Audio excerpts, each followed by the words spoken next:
All right, what up, everybody? It's your boy Akeem, and welcome to this vlog. Here to give you a preview of the Northwestern Wildcats for the 2017 college football season.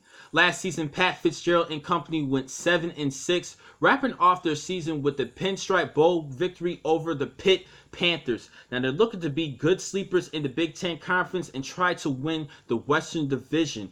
Now it's time for me to talk about this team. They're led by quarterback in Clayton Thorson, who had a pretty good year last season, passing for over 3,100 yards, 22 touchdowns, and 9 interceptions. And he's looking to improve those numbers this season. And they do have the return in Big Ten leading rusher in Justin Jackson, who had over 1,550 yards on the ground and 15 rushing touchdowns. He is their biggest offensive weapon. Now they do have a couple of other players offensively that I do like Garrett Dickerson. He's a good all-purpose player who will be used in different positions offensively, as far as he could be used as an H-back, slot receiver, and possibly sometimes people can say tight end, but really as an SB type receiver. Now he is going to possibly be that best weapon on as far as the receiving core, because Austin Carr is out. It's no longer with the team. He spent his last season last year for the Wildcats, and they do have the return of Flynn Nagel, who was actually second in the team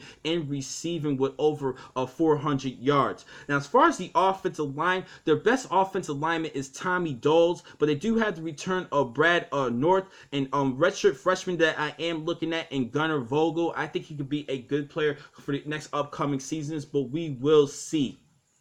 Now, as far as the defense, they use a pretty good 4-3 defense, and I do like the return of some key players. Now, they actually have their leading sack leader in Afidi Aldenibo, who's no longer with the team. I believe he's trying out for the Minnesota Vikings, but they do have a couple of key players returning, and sophomore Joe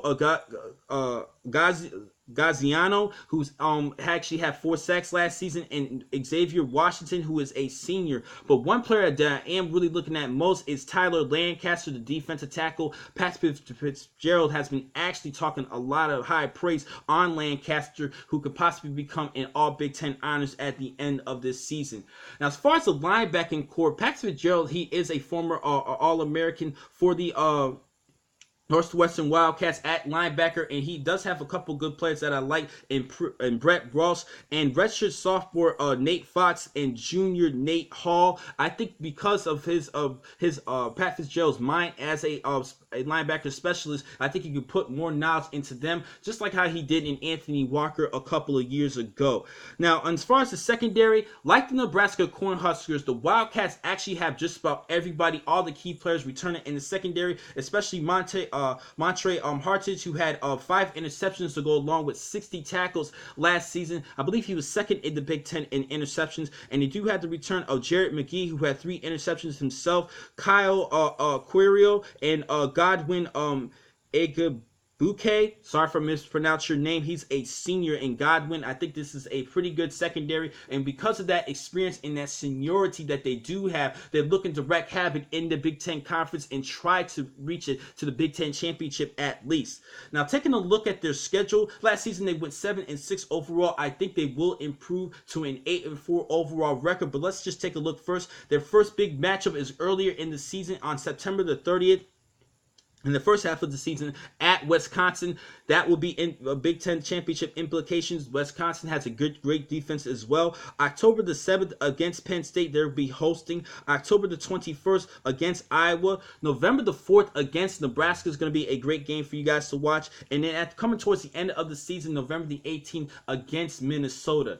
Now, I've been saying it many times earlier in my earlier blogs. I think this is going to be a race between Iowa and Wisconsin, but Northwestern and Minnesota can be sleepers as well. Nebraska's looking to pull a couple of upsets, but I think a lot of people are keen on Northwestern this season as becoming a dark horse and trying to make it to the college football playoff because of the return of the secondary that they have defensively and players offensively with Justin Jackson and Clayton Thorson at quarterback. And I really think it's going to be on the shoulders of Thorson this season. Hopefully, if he does improve, this team can cause some problems in the Big Ten Conference, but I do not think they're going to reach the Big Ten Championship. I have this team going 8-4 overall.